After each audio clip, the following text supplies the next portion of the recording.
quando a CDL realiza a partir de hoje essa série de entrevistas com os candidatos a prefeito dos Palmares, que vai aqui apresentar o seu plano de governo. E hoje, abrindo esta série de entrevistas, recebemos com muito prazer o doutor César Romero do Nascimento Lira. Essa famosa, essa já tão discutida, essa já tão apregoada implantação da área industrial para atração de investimentos, geração de oportunidade de trabalho e desenvolvimento econômico. Área industrial, polo-industrial, geração de emprego e renda. As pessoas até ficam desconfiadas porque isso foi tão batido na campanha passada. Isso foi uma prioridade estabelecida pelo atual gestor. Os 4 recantos onde ele chegava, o discurso era o mesmo, era repetitivo, era incisivo, era insistente. Criação ou geração de emprego e renda. Deu a eleição, passaram-se os 4 anos e, pelo menos que eu saiba, talvez alguém tenha outro dado, outro número para me apresentar, pelo menos pelo que eu saiba, o município dos Palmares não gerou absolutamente nenhum emprego, não gerou absolutamente nenhuma renda, apesar do desenvolvimento estabelecido no estado de Pernambuco. Enquanto Palmares parou no tempo, no espaço, enquanto nós não caminhamos, nós não crescemos, nós não desenvolvemos, cidades localizadas na zona da Mata Sul de Pernambuco, nessa mesma zona macroeconômica ou microeconômica, cresceram. É o caso flagrante da cidade do Cabo de Santo Agostinho, é o caso flagrante da cidade de Vitória de Santo Antão, que aumentou significativamente seu produto interno bruto e que está localizada também na zona da Mata Sul do nosso estado. É o caso flagrante e evidente de Ipojuca, que hoje é região metropolitana por ter crescido, por ter se desenvolvido tanto. É o caso, por exemplo, de Rio Formoso. Rio Formoso tem um distrito industrial que é privado, não é nem público. E as empresas estão comprando áreas pelo valor aproximado de R$500 mil o hectare para edificar as suas construções naquela localidade. Ou seja, Rio Formoso, que é um município infinitamente menor do que o Palmares, tem uma área industrial privada, não é nem pública, e as empresas estão comprando essa área. Imagine se nós tivéssemos em Palmares áreas que nós pudéssemos fazer a doação para a atração de empreendimentos, para a atração de empresas, certamente nós já teríamos um desenvolvimento econômico posto, até porque nós temos algumas variáveis que são diferenciais extraordinários em qualquer lugar do mundo. Nós estamos a menos de 80 quilômetros do maior complexo, um dos maiores complexos portuários e industriais do mundo, que é o complexo portuário de Suape. Nós somos cortados por uma BR-101 duplicada. Vejam o exemplo de Caruaru, que depois da duplicação da BR-232 cresceu de uma forma sistemática e sustentada.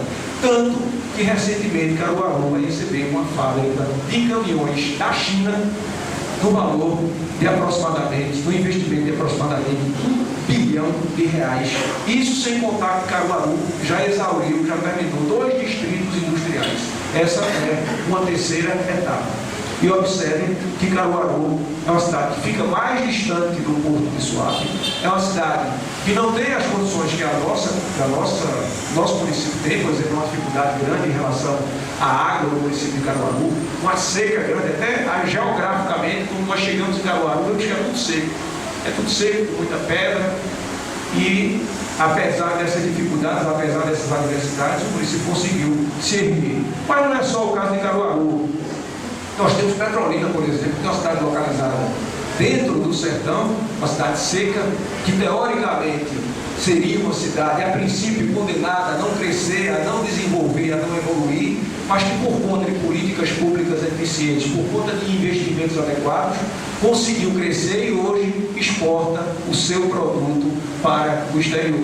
Tem até uma história interessante de um amigo meu que esteve na Europa, no ano passado.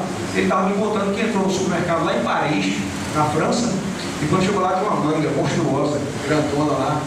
Aí ele pegou a manga, comprou, né? Aí ele, quando olhou para a manga, disse: eu vou levar para o Brasil, vou mostrar como é que se faz uma manga de qualidade. Aí quando viu embaixo tinha Made in Petrolina Brasil. Então, essa é a prova de que nós temos tecnologia, que nós temos capacidade, que nós temos competência, que nós temos a oportunidade de realmente desenvolver. Nós estamos falando de Petrolina, uma cidade cravada no meio do sertão, uma cidade que não tem próxima de si nem um porto, como nós temos no Porto de Suape, uma cidade que realmente, a princípio, como eu coloquei, teria todas as condições para não se desenvolver, mas através de políticas públicas eficientes houve um desenvolvimento. E aí nós precisamos investir maciçamente. Pense de uma informação extraoficial em que, até repassada pelo Carlinhos, uma reunião que nós tivemos lá do Supermercado Confiança, de que o governo do Estado estaria desapropriando uma área do engenho Catuama, fazendo uma pergunta com a usina Pumati. Independente, eu espero que, de fato, essa realização esteja se consolidando, mas, ainda que o governo do Estado assim não proceda, se houver alguma dificuldade, nós temos o compromisso de fazer, de desapropriar ou aquela área ou qualquer uma outra área, mas o fato é que essa será uma obsessão do nosso governo, porque nós temos certeza que na hora que nós oferecermos uma infraestrutura de qualidade, na hora que oferecermos terreno para doação, na hora que oferecermos, enfim, as condições necessárias para o investimento, eu não tenho a menor sombra de dúvida de que nós teremos um desenvolvimento industrial, e aí, quando o desenvolvimento industrial se concretizar, se realizar aqui no município dos Palmares, nós vamos falar uma outra linguagem. Nós vamos conseguir realmente o engrandecimento da economia e, por via de consequência, a distribuição de renda, que é o remédio maior para diminuir as mazelas sociais, que é o remédio maior para diminuir os problemas do nosso Brasil e do nosso município mais especificamente. Outro ponto que nós ouvimos e que lançamos também na nossa meta de governo é a criação de um evento gospel aqui no município dos Palmares. Nós temos o Forró Mais, por exemplo, que é uma festa antiga, nós tivemos a elaboração do Festivais, mas na realidade visitamos já várias comunidades evangélicas, a Assembleia de Deus e outros, onde nós vemos a devoção das pessoas, e vemos também nas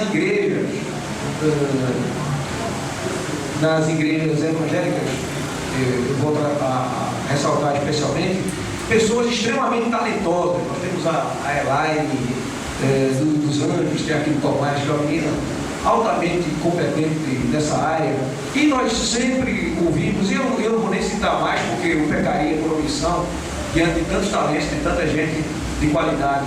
E nós vemos sempre a solicitação das pessoas que não se agradam de uma festa que não seja voltada para o Evangelho e, evidentemente, devem ter suas reivindicações atendidas. De forma que essas pessoas nos solicitaram esse tipo de intervenção, e esse evento gospel já era, inclusive, um projeto da vereadora Márcia Barreto.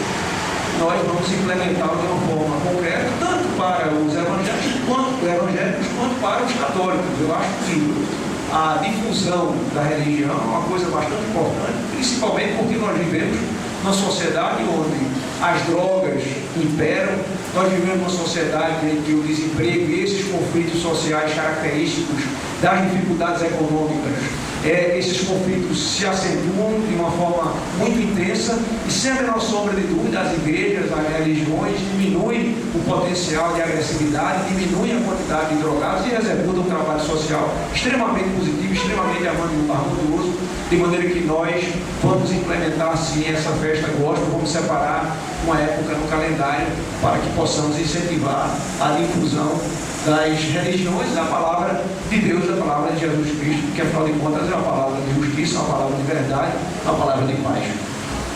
Outra meta que nós traçamos, que nós implantamos, seria a da educação integral. Eu tive uma experiência maravilhosa do prefeito de Abreu em relação a esse particular. Nós criamos também naquela época, em 1992, e aí eu segui um programa chamado CIEP, que era do então governador do Rio de Janeiro, Leonel de Moura Brizola, do PDT, Partido Democrático Trabalhista. Leonel Brizola, uma das grandes façanhas do Brizola foi melhorar a educação do Estado do Rio de Janeiro.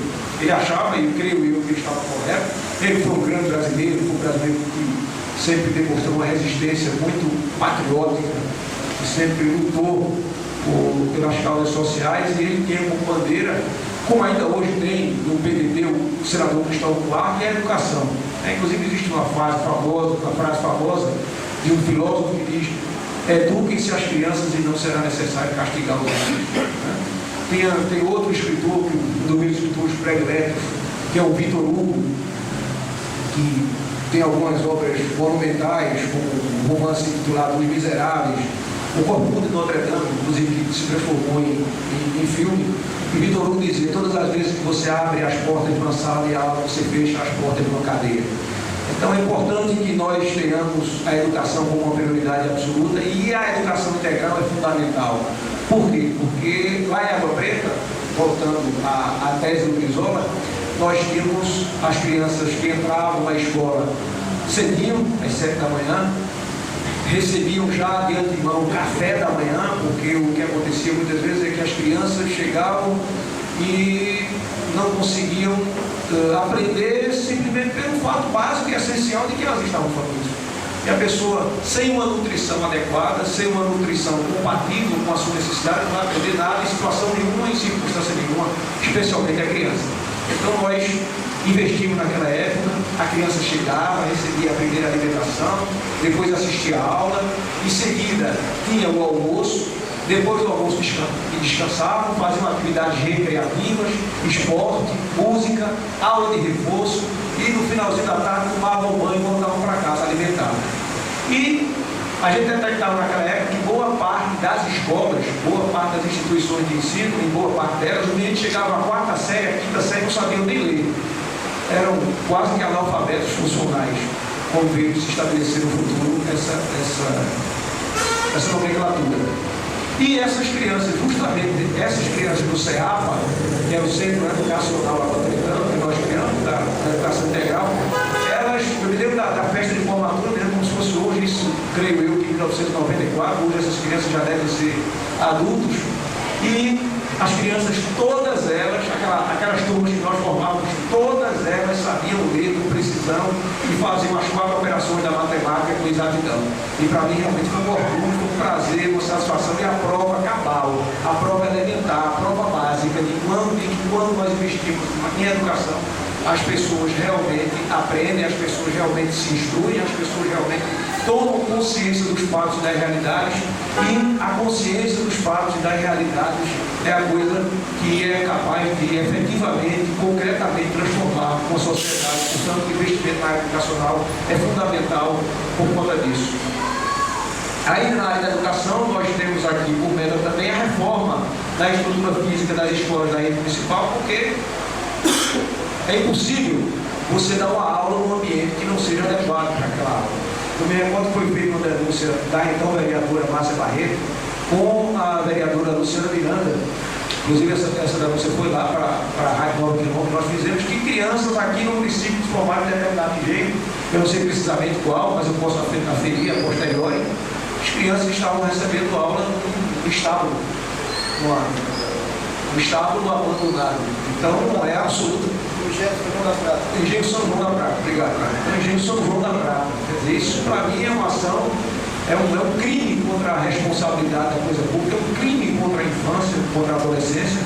E é importante, é imperioso que as escolas tenham estrutura física adequada para receber essas crianças. Não é possível, não é viável você colocar 50, 60, 70 crianças numa sala de aula. Não é possível, não é viável, não é aceitável. Inclusive, na época também que eu fui prefeito de Água Preta, eu me recordo que eu contactei um médico, uma pessoa especialista, e nós tivemos umas carteiras escolares, umas bancas escolares de concreto para durarem um bom tempo, e ela contemplava justamente a posição ideal para os alunos ficarem numa posição adequada e com dor nas costas. Então, nós tínhamos realmente uma área, como nós pretendemos aqui colocar as pessoas em áreas, em localidades, em prédios que sejam compatíveis com as suas necessidades, que sejam compatíveis com um aproveitamento maior por parte dessa melhoria. Viabilizaria o trabalho dos professores e também com outra coisa que nós gostaríamos de colocar, principalmente nas escolas da zona rural, seria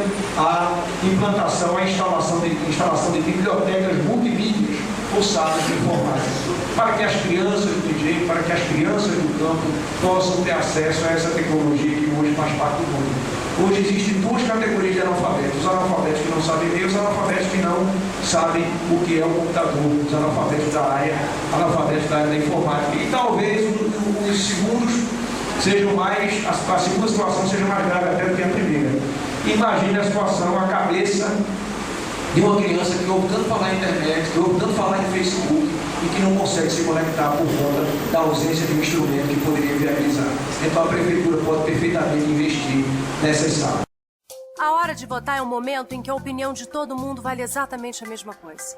Não há ricos, não há pobres, não há patrões, não há empregados, apenas eleitores. Por isso nunca, nunca venda seu voto. Até porque não há dinheiro no mundo que pague. É o seu voto, aliás, que vai ajudar a definir o futuro da sua cidade e de todos que estão à sua volta. Gente que você conhece, gente que você não conhece e gente que você ainda vai conhecer. Vota Brasil. O futuro da sua cidade é o seu futuro. Justiça Eleitoral.